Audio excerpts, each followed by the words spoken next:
I wanted to announce, and before I announce this, I want to say just a warm welcome and a big thank you to everyone for tuning in. We're excited to release our first ever merch line. It's our first ever limited Center America merch release. The limited collection is going to be 2 t-shirts and a water bottle. They're very good quality heavyweight shirts, and the proceeds are going to, a portion of proceeds for every purchase will go directly toward a mutual aid network that we are working on with Banner and Backbone, Nick Perro, Lawrence Winterman, and Melissa Corrigan. We are all working on a mutual aid network to provide local support, resources for those in need to veterans. We're also trying to fund care packages for veterans to ensure that those who've served are not left behind. And this, of course, is preliminary. Right now, we're working on the shop. This should be completely released within a month, within less than a month.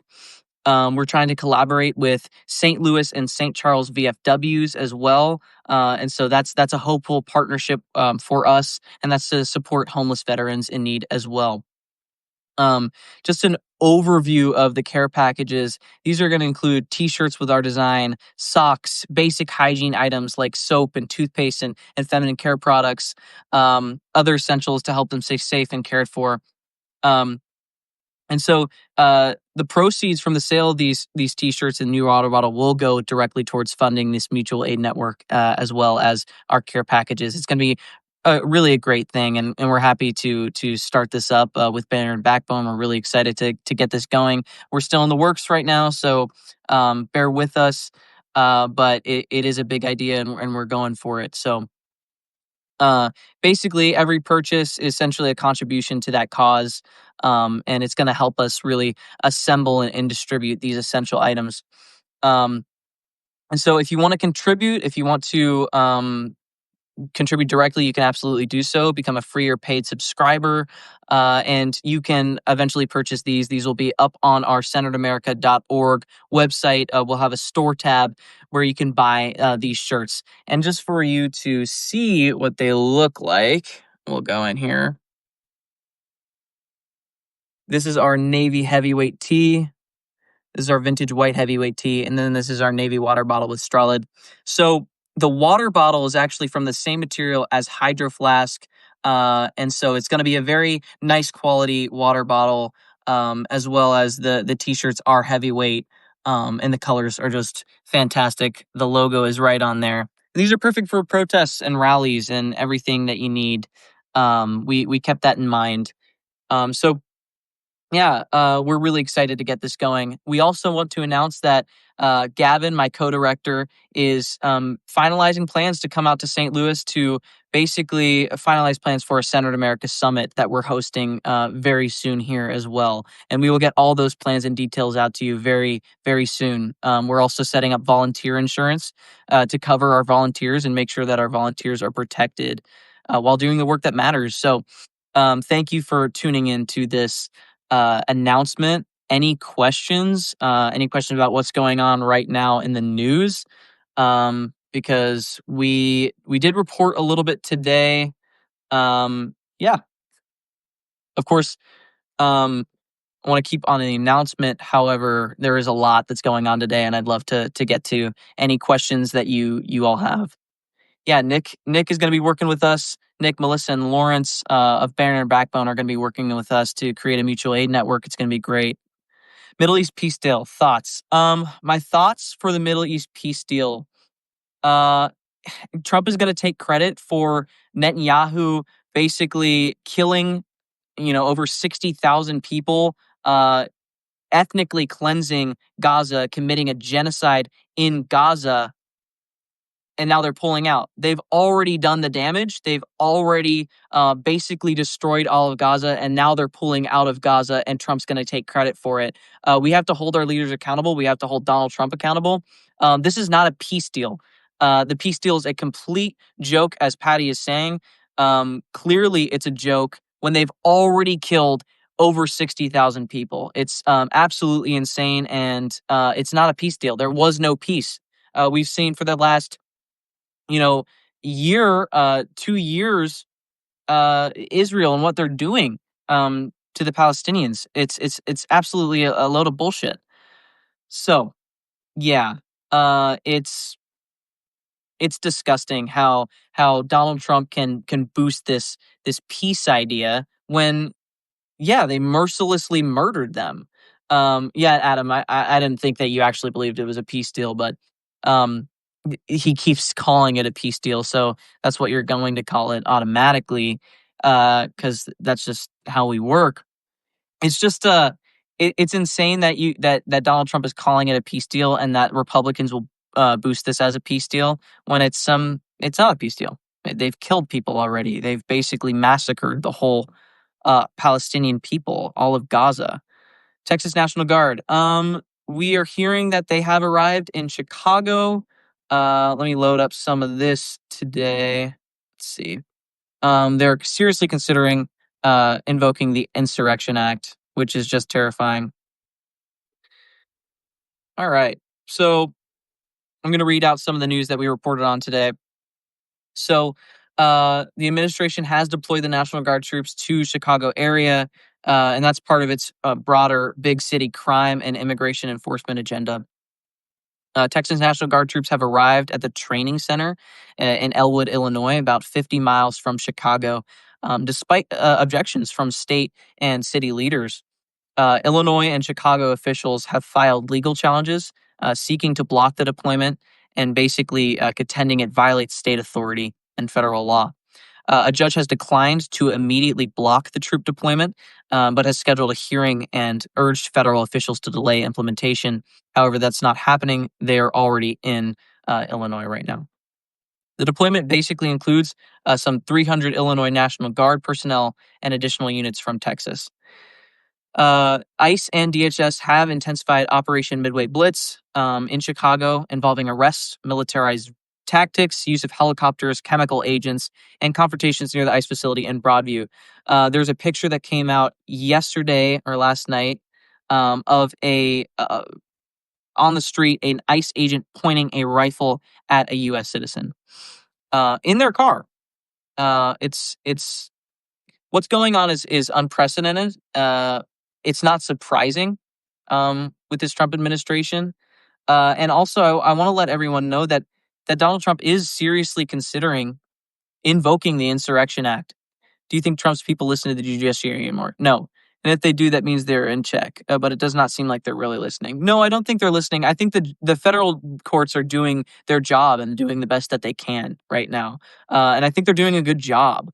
We're seeing even Trump appointees go, you can't do that, right? And they're doing the best they can. But I think that the Trump team, the Trump administration, are constantly exploiting the gray areas of the law. The problem here is that they are exploiting these gray areas, and it seems and feels totally 100% illegal, but they're able to interpret the law in such a radical authoritarian way that they're able to get away with it. Um, and of course, they have Congress majority Republican, as well as the Supreme Court majority conservative judges. So it's what happened to the safety measures to prevent a president from having too much power. I think we we have put um, too much pride in our at the very least access to internet through yeah, we put too much pride in our institutions. We are dependent on these institutions to protect the American people, when really we're supposed to protect our institutions to protect us. um, and I think the founding fathers didn't really envision the people of the United States voting in a dictatorial leader. They had an idea that the American people aren't that stupid. They aren't that dumb to vote in someone like Donald Trump. We're supposed to be voting in people that are for the will of the people, for the way of the people. And I don't think the founding fathers really envisioned a Donald Trump coming into power, especially with all the media and propaganda that we have, right? So there are so many gray areas in our Constitution and laws that it's not. It is hard to. Sorry, my phone keeps falling. It's hard to see this as something that was not bound to happen. Um, and it sucks. I mean, it's terrible, but we need to strengthen our institutions. We can't, pretend that they're just going to protect us. Seems like there's really no version of internal affairs for the U.S. government, not one that has teeth anyway. And I realize politics in the police departments around the country aren't reliable either. So who polices the police is like the paradox of the government. Yeah, well, we're also seeing that the federal agents, these ICE agents, are throwing chemical agents at police. Um, why is a military coup not considered fair? And I think we have to. Can you find more of the police slice cheese you have bought? Wasn't there mozzarella and some Swiss? Heritage Foundation had been pushing the fall. Wow, my brother downstairs is listening to Hamilton, the musical. I think that is funny while I'm talking about this. I don't know if you can hear it, but it's actually hilarious. He's singing at the top of his lungs, Hamilton the musical. Uh, yeah. So I want to discuss how they are seriously considering the Insurrection Act and invoking the Insurrection Act. I think. Oh my gosh, my phone will not stop. Yeah, I'm obsessed too. I've been obsessed. Um, my phone is not doing the best right now. It's fine.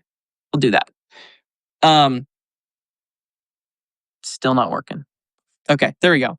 So I want to talk to you about the Insurrection Act and how they're seriously considering it. So today we reported on senior administration officials actually getting in touch with NBC and basically saying that they're drafting in the Trump administration legal options and justification for invoking the Insurrection Act, and that marks a shift from previous years when the focus on was on whether to use it, and now it's examining how and when it could be used, which is a complete escalation. And I think one of the senior administration officials actually described it as working its way up an escalatory ladder.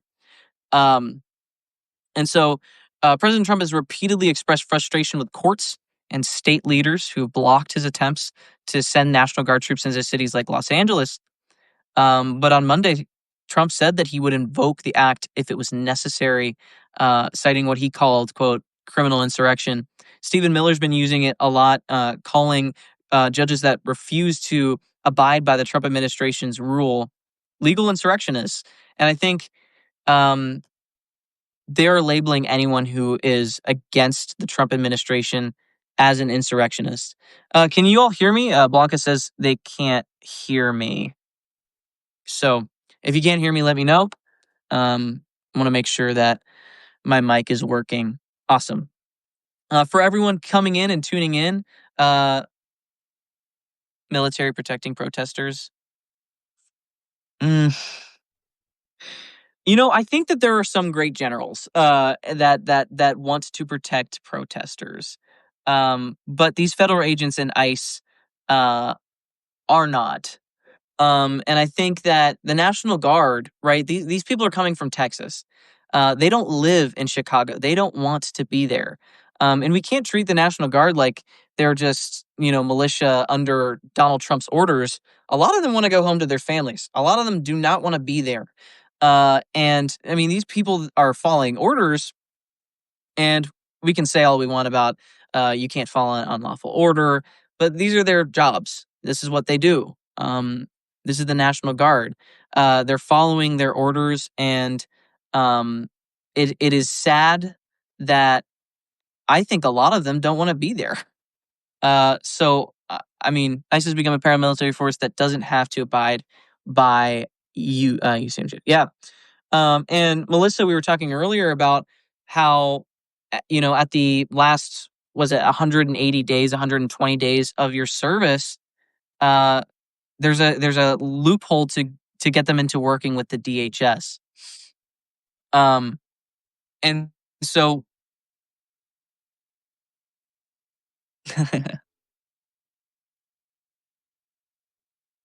so someone commented. So Gavin just sent me a message. Uh, Gavin just sent me a message of someone commenting, and I'm not trying to call them out, but someone said, Jesus Quit trying to monetize the pro democracy, anti fascist movement. Do it because it's your civic duty. And I want to talk about that message because Gavin said you really have to talk about this. And I agree. We are not trying to monetize on anything. We are trying to give back to our community, give back to veterans, give back to people in need. Starting a mutual aid fund to give back to people in need by selling merchandise, making sure that people can wear it at protests and rallies. We're not trying to capitalize on and monetize on pro democracy, anti fascist movements. This is a real movement, and we care about civic duty. We care about our work. Yes, we live in a capitalist society, so we have to survive. And this is our actual work. This is what me and Gavin do uh, every day in, day out. We are working so hard behind the scenes to make sure that you all are getting the resources you need, getting the news that you need, and we are so happy about this merchandise line coming out because I think that it will help. It will help create a mutual aid network that works and can provide for the people. And so it's not just monetizing on this pro democracy, anti fascist movement. We genuinely care about what's going on in our government today. We want to hold people accountable. We want to make sure that we are keeping people in check and resisting authoritarianism. And we make sure we are keeping up to date. We have the best resources. Also, I know everyone in the chat are with us on this. I'm not calling anyone out, but just this comment is something we want to make sure that everyone knows that we do want to be transparent. We want to make sure that you don't feel like we're just trying to monetize on something, because I know it's a valid fear in our capitalist society today that people are going to use things like this to make a ton of money, and we don't make a lot of money. So we have a nonprofit organization, and we are working to really help the people. Are most of your friends resisting too? Wondering about the younger people. We there's a college there's a Democrats for Missouri, Young Democrats for Missouri network that we're connected to. Um, and those people are working hard. If you don't want the swag, don't buy it. Yeah, you don't have to buy it. But it does help people in need. And we want to make sure that it does. Um, yeah, there's a lot of young people that are getting involved. I mean, I'm in college, right? I'm taking classes on, IR, international relations. Um, 501c4 is a nonprofit. Yes, it is. It's a 501c4 nonprofit organization. 501c3 is also a nonprofit organization. There are two different classifications of nonprofit. One has it's tax exempt for donations, and another one is not. But both are tax exempt from taxes. No, for donations, it's not deductible, but for federal taxes, yes, it is. So if we get large donations, yes, it is. I'm not gonna argue. Uh, um, but anyway, we have a 501c4 organization that is tax exempt at the federal level. Uh, that is true, and we are working really hard. Anyway, we'll get to other questions. Let me slide up. That's so funny.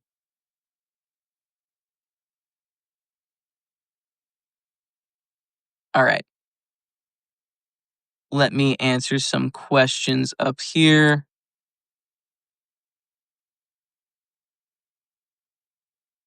Let's scroll up. I live in Chicago. Things are starting to escalate here already. Get in touch with us, honestly. Info@centeredamerica.org. If you email us, we would love to talk to you about what's going on in your local community. We are actually thinking about taking a trip out to Chicago. I'm 5 hours away, so I can take the train. The number of culprits who are not ICE but claiming is, yeah, that's what's scary. Yeah, I know he is very much um very much singing.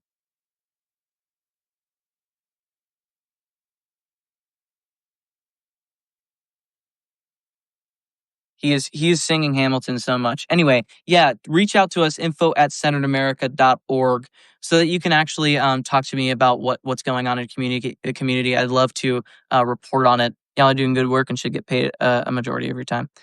Yeah, we make sure that we designate funds in a good way.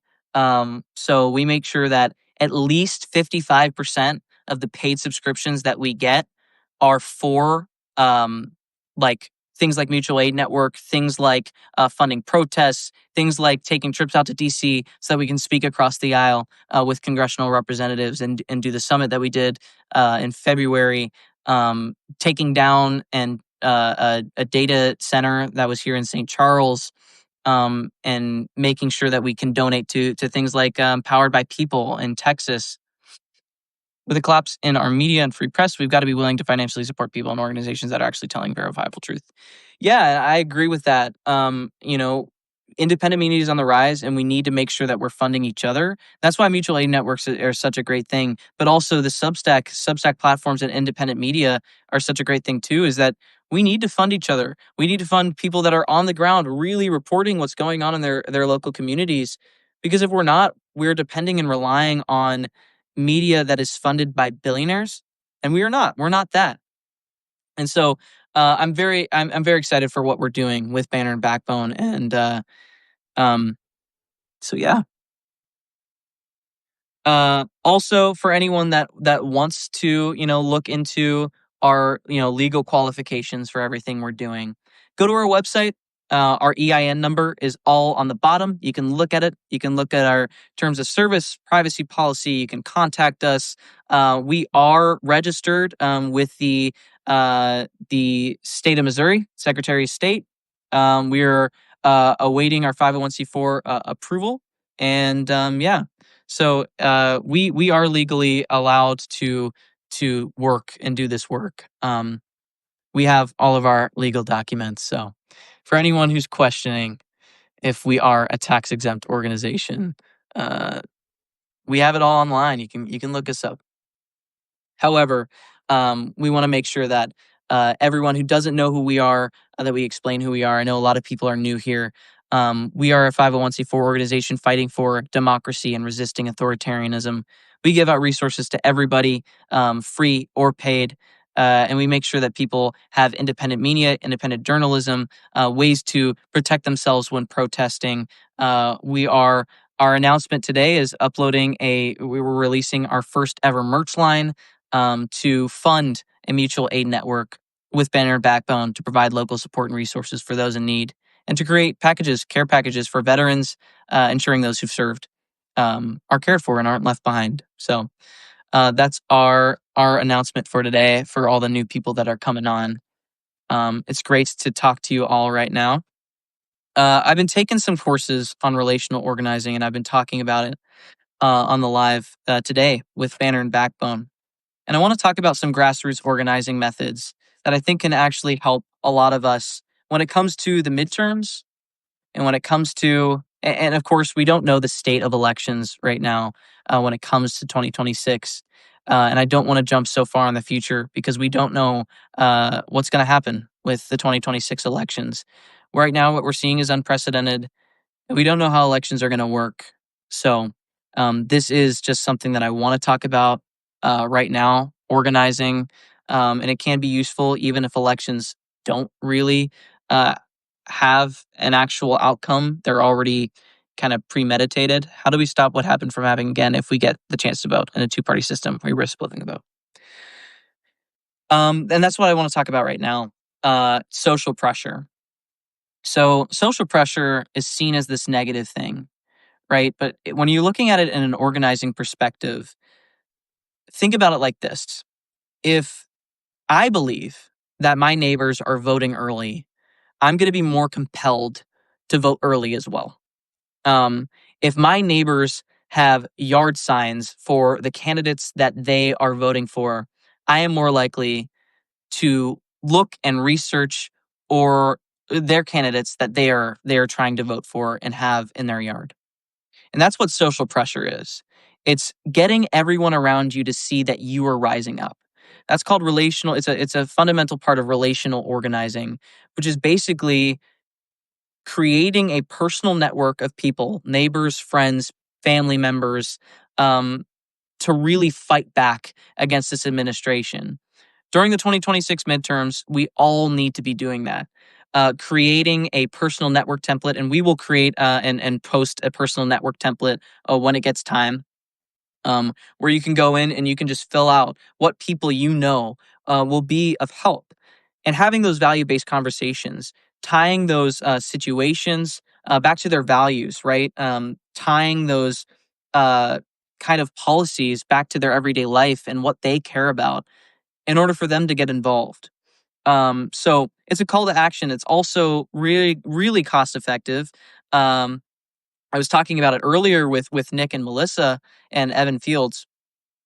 We were talking about how it's cost effective, but also it is more impactful when it comes um, to elections. It's actually an 8.2% increase in voter turnout, other than just typical door knocking. If you're going door to door, you're knocking on your neighbor's doors, or you're knocking in your neighborhood. Um, People don't like soliciting in that way.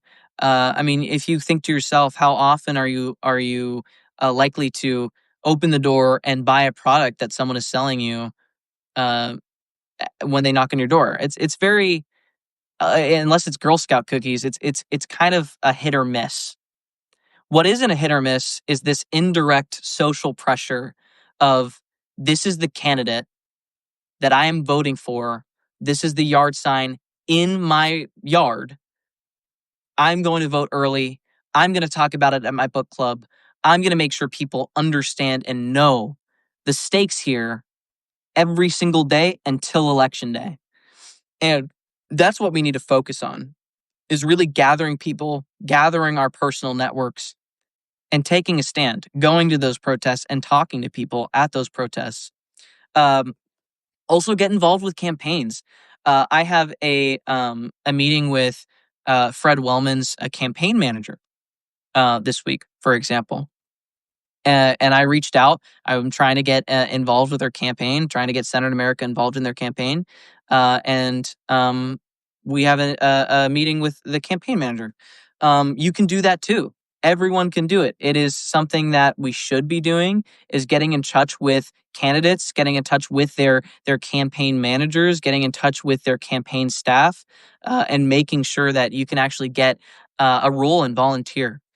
Most like local elections, if you go to your candidate's website, and you can find the website just by looking up the candidate, going to their website, they do have a volunteer portion where you can fill out a volunteer form and make sure that you can actually volunteer.